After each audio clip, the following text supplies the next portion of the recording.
When you buy store-bought granola, unfortunately most of the time it's full of sugar, but it's very simple to make at home with a few easy steps that I'm going to show you now.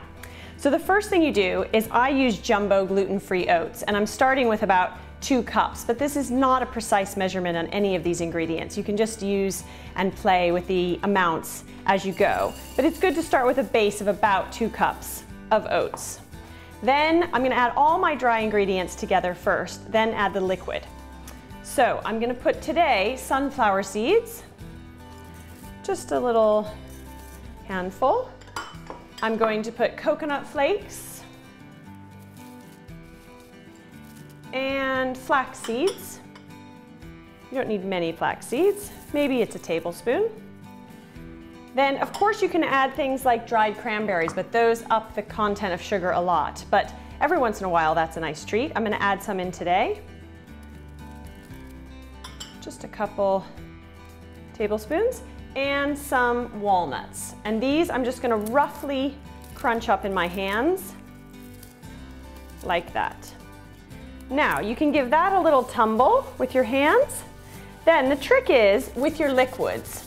The reason why there's so much sugar usually in the store-bought kind is because they put tons in the liquid base, and they put some in the dry also.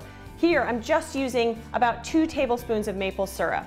So I've put coconut oil, also about 2 tablespoons, maple syrup 2 tablespoons, some coconut water, about a bit more, maybe 4 tablespoons, and some vanilla essence.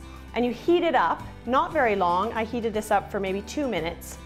So it's all dissolved together and the flavors are all nicely in sync. And then you pour that over your dry goods. Now you can either use your hands, but be careful that the liquid's not too hot, or a spoon, and be sure that it's completely covered with the liquid. Then I add in some nutmeg and some cinnamon. If you really like it to have a very autumnal taste, add a bit more, just about a teaspoon each. Give it another stir. Then you should preheat your oven to about 160. You need a sheet like this, a baking tray, and I always put parchment over it because it just makes cleanup so much easier. Then all you do is scoop it on to the tray. Now the trick is you have to really move it around so it's not all clumped together. You want it to be in a thin covering over the baking tray.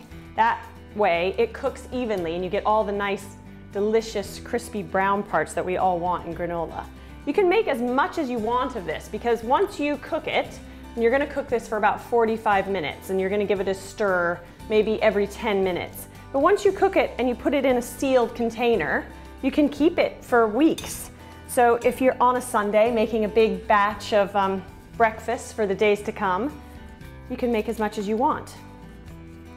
All right, so you see I've really spread it out. Then you just put it in the oven for 45 minutes, but check it. You don't want it to get too brown or burnt. You just want it to be crispy and golden, and it's perfect for breakfast. You can put it in desserts, or you can put it in little snack bags and take it everywhere with you.